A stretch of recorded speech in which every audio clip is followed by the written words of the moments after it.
حوبا تبسموا خيرا تكلموا وجودوا وارحموا كما Muhammad ikutilah jalannya, dialah guru, salawat dan salam ke atas Muhammad.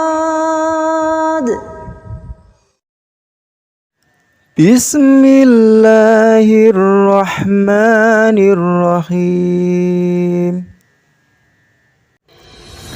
Assalamualaikum warahmatullahi wabarakatuh, sahabat Unirifa yang insya Allah dirahmati Allah subhanahu wa ta'ala. Semoga teman-teman semua dalam keadaan sehat walafiat, amin. Kisah John Webster mendapat hidayah Allah subhanahu wa ta'ala setelah sempat menjadi komunis. Muhammad John Webster, begitu nama mu'alaf ini setelah menjadi muslim.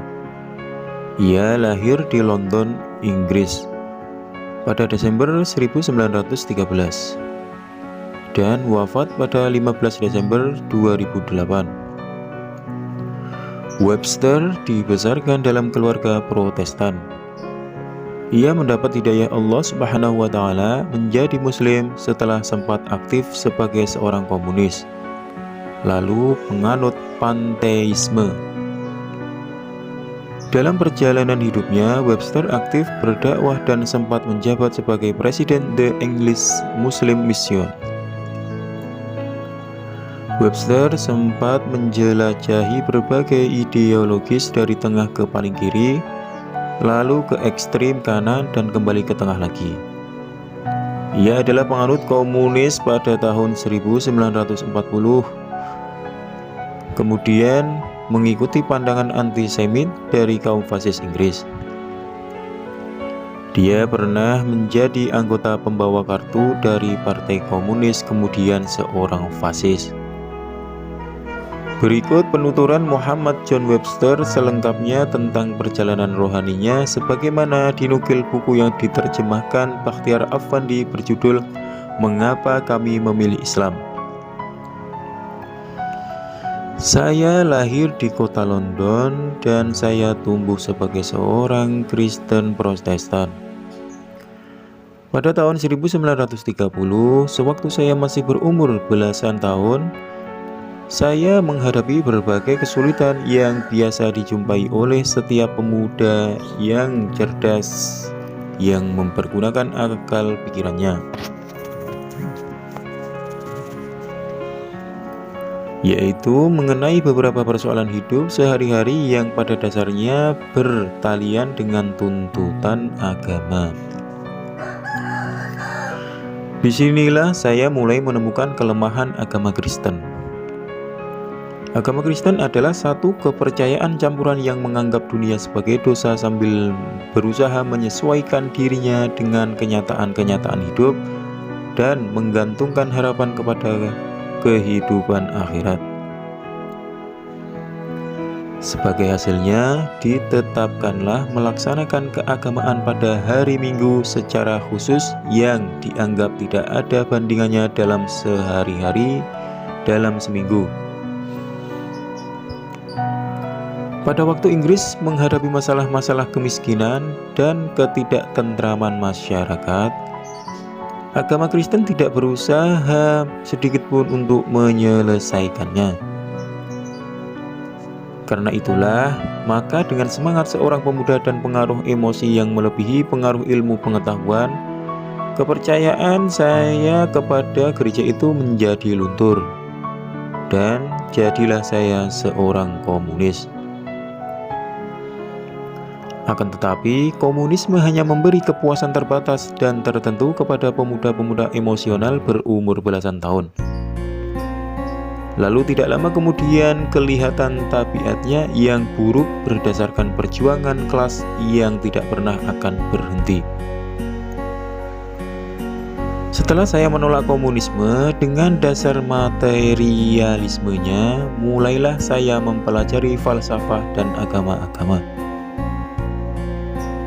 Saya mulai mempelajari keadaan sekeliling saya, suatu hal yang menyebabkan saya memeluk panteisme, suatu agama yang menganggap suci kepada alam dan menghormati undang-undangnya.